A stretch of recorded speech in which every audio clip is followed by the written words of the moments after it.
What's up, guys? Dan here, and I'm bringing something new to this channel today. I'm going to provide a guide on how to get a high kill streak on any Call of Duty game. I know this is COD 4, guys, but it doesn't matter. These skills, in inverted commas, can be applied to any Call of Duty game. So now, the first tip has got to be pick a class and definitely pick a primary weapon that you're efficient with and you feel comfortable with. I, for example, went with the M4 carbine, which has a little bit of recoil, but it's quite controllable and it's got high damage. And you need to pick perks that go perfectly with the weapon, but also that have little disadvantages compared with others. So I went with Bandolier, Stopping Power, and I think Deep Impact with this class. The Bandolier was just to provide me with more ammo to be able to get more kills. The Stopping Power was obviously for that added damage boost, and the Deep Impact was to shoot through surfaces, bullet penetration kills, which I do quite a bit in this game as well. You'll notice that I did pick up an M16.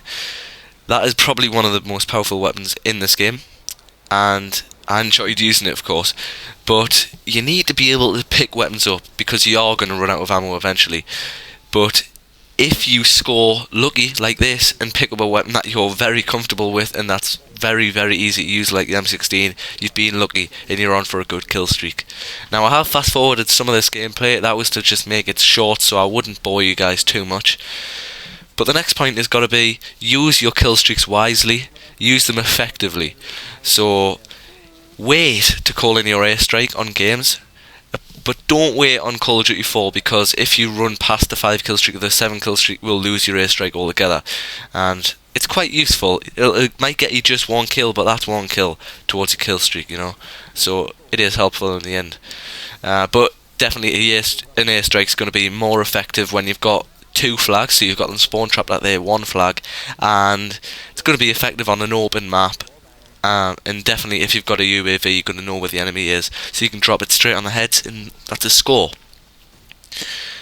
Next of all, you've got the fact that do you want to call in your helicopter straight away, or do you want to wait a little bit? You need to clear out the zone that you're in, which I will go on to in a minute, by the way, but you need to clear out where you are first before calling in air support. Not so much on this game, but definitely on Modern Warfare 2, where you're actually in the laptop. You need to clear out where you are, and you do need some support, whether that be from your party or just from other teammates that you don't know. That is definitely an advantage, playing in a party. But calling your air support straight away. On Call of Duty 4, if you call in your helicopter once you've died, it will help you build up a new kill streak. But when you're going for a high kill streak, you want your helicopter in straight away to get you those kills. Now, you might be asking, or you might be wondering, why I'm camping in this one building the whole game. And that's because it's much easier to lock down one section of the map by yourself than lock down the whole map. Now, I decided to lock down the 3-story building on Crash just because it is a high traffic area at the start of a match, but not so much during the match, really. But you can look over C and you can look over B, so you can protect both flags if those are the flags that you choose to cap. Now, the 3-story building gives you the height advantage over the enemy, but it also gives you a disadvantage in a way that if you haven't got claymores on, you will have enemies going both up the stairs and up the ladders. So that's 2 ways you have to protect at once.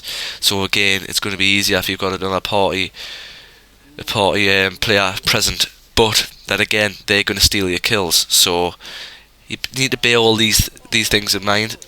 And once you've got the balance right, you'll be able to get a kill streak like this. With the height advantage, you've also got another disadvantage. Once you kill someone, they will watch the kill cam, they'll be frustrated, and they'll throw grenades, and they will just rush and rush and rush at you. So you're going to be under extra pressure, and staying in one section of the map for the entire game is definitely dangerous, but it works out sometimes like this. So definitely. You also want to make sure that you stay behind cover as much as possible. You'll see here that I stay behind the window frame or behind the fence as much as as much as possible, only showing my head a lot of the time, because if you've got most of your body hidden in your head, most players don't play on massive TVs, so they're probably not even going to see your head, but if they do, they've got a hard target to hit, and Call of Duty players generally don't have the best aim. You know, I think those are basically the best tips I can personally give. One of the ones that I would say is, everything's got to be perfect. You've got to have maybe a headset, that'll give you an advantage as well. A good controller with easily moved sticks, that easily moved analog sticks, those are going to give you just small advantages. Just quiet around you, so you are listening solely to the game sound. That's going to be an advantage. But communication among your party is key. It's pretty much key if you're in a party, and yeah, just stay calm as well. I know it does sound a little bit sad when you say stay calm on Call of Duty, but you've got to sort of control your heart rate as such, because once your heart starts beating, because you've got a bit of adrenaline rush, as sad as it sounds, your hands start sweating. You don't think straight, so you make rational decisions, which make you die. Luckily here, I got to my 35 kill streak, which was my highest at the time, and my heart started beating fast. I don't know why, I just couldn't help it, but I managed to calm that down and get one extra kill. I was looking for a 40 kill streak or something, but it's just not possible in the time you've got. So yeah, I hope you've enjoyed this video. I hope it will help you gain a better kill streak. If you have, please double click the thumbs up button, because that does help. It helps us so much, and I appreciate it. And yeah, thanks for watching. And like I said at the start of this video, this doesn't only apply to COD 4, it will apply to Modern Warfare 2, World at War, it'll also apply to Black Ops when that comes out, and any other Call of Duty game after that. Basically, gun skill will mostly win on a first person shooter, which is obvious really, but you also need luck, and you just need to be playing against average players, and you should be able to do things like this, get a 36 kill streak with mostly gun kills. It's nothing hard, but it's pretty cool. Thanks for watching, guys, and I'll see you later. Good luck getting those high kill streaks, guys.